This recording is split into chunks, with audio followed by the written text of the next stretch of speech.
I'm reminded of how, well, let me first say, I'm looking at national scrap metal prices.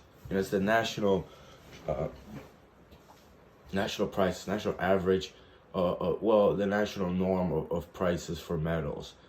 Now, I had a thought, what if like time goes by and I won't be looking at it no more? I'll leave it alone. Like I'll have a full-time job. I'll make money elsewhere and I won't be doing that anymore. It'll be like something that I was a part of and I just lost it. It's something, it's not just a hobby. It's a way to make money, but it's something that I like doing. And then, I was thinking about being in the Trinitas Behavioral Center, the psych ward or whatever, psychiatric unit, and I was doing my training exercises.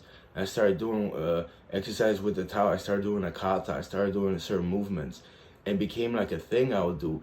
And especially, now that I have time, I only did it like once or twice and just to stretch. I didn't do it to the fullest extent. And I could use the excuse, I don't have that much room, this and that, but it's just an excuse. It's like computer and everything else, this and the other thing. It's like I still don't have the amount of time or the patience to do it. And it's just so beneficial. I used to love it so much. And it wasn't just to show off. A lot of times I like doing it when it was nobody there, late at night, when either people were asleep or they were in their rooms. And, and then eventually, I was like, that was the best. But then people started coming by and I felt like, should I be doing this? And it's like people were walking right by in my face, trying to stop me and have a conversation, like before they wouldn't talk to me, or like purposely talk amongst each other, but like, in my face. So I figured out, I knew what to do just to make them feel awkward and make them feel stupid and walk away, So it was like a dual thing, And then I started thinking to myself, what do I like doing better? Doing the training when there's no one around, there's peace? Or doing training when there's people there and just seeing them how they put their heads down, they get quiet and they walk away silently, But point is, I don't even have that experience anymore. And I was just wondering if there's people out there who they were doing something, or maybe it's like they had something in their life. Maybe like, I don't know, going for coffee to like a coffee place early in the morning, and then or like you don't do that anymore because you work somewhere else and you don't go to the same place, and you remember that particular spot, that area. That could be like a form of nostalgia. You experience a form of nostalgia when you have that memory of that place or that thing that you do. But it's just a random thought. Like as soon as I opened that National Scrap Metal Prices webpage, I started thinking, what if like a couple weeks from now I won't be doing that anymore? I just won't have the time, But and this is just this is a scrap of the conversation. This is the scrap part of it. Yeah, I applied for a job. I already had a job interview. They said, the lady, she said she might call me today, before Thursday. I haven't got a phone call yet, so I guess maybe it didn't work out. Maybe she doesn't want me to start the job. I don't know, but I'm applying at places for work. I've been looking, I've been calling, texting, writing emails. Not so much calling, but texting and writing emails, mostly emails.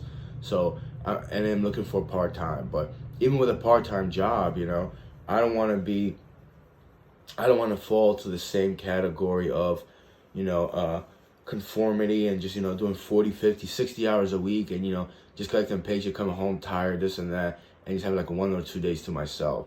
I'm doing a part-time just so I could do the scrapping on the side, fix my bicycle, ride like early in the morning maybe even, or late at night, and, just have the life I wanted.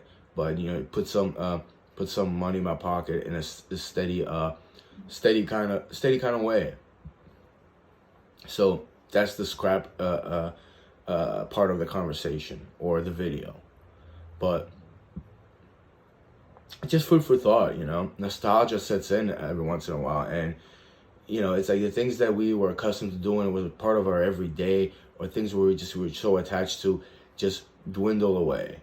And, maybe we have an opportunity to do that, this and that, and just to have that experience. But for some reason, we cling onto something else, I don't know, maybe that something else isn't all that great, but it's something that we enjoy or we're part of right now, you know. But yeah, it stays on my mind. I didn't like to be in the psychiatric unit, but you know what? Those training exercises are really cool. You know, I would love to be part of like a dojo or something like that. But at the same time, I like to have my, I'm an ambitious person, so maybe I'll get into doing that my own. Just so happens today, I'm gonna rearrange my room, my bedroom actually, and I do have a gigantic mirror that the other person's left behind. I did find another one, who I think is really great. It has brown border. Maybe it could be like, I don't know, from $50 to $100. I don't know the prices. But you know, I found it, they were thrown away, and you know, it has some scratches, and I'm gonna attach that. Maybe not today, because I have to like figure out how to do that. But I am gonna move the other mirror around, so you know, maybe sooner or later I'll get back into it, and you know, I'll start doing my trainings, either from Tai Chi to, you know, just basically like a more advanced Tai Chi, like shadow boxing, you know, because that was really fun. Even doing like forms of like, you know, getting a form together, like my posture together, you know. It reminded me of like a Frank Sinatra kind of thing. Like guy was just well poised. He had a good posture, you know. Or Astaire, Mr. Astaire. I think he was a dancer and he was an entertainer, you know. He had a great posture as well. I mean, those guys that danced, you know, especially for the male's perspective, because I'm a male, you know, they had a great posture, and they just had to stand up straight, and they had to, you know, use parts of their body that most people probably don't even feel, certain muscles or something like that. So I do miss that. I haven't done that in a while, but yeah, just food for thought. How many times do we go through something and it just, or we have something in our lives and then we just put it aside?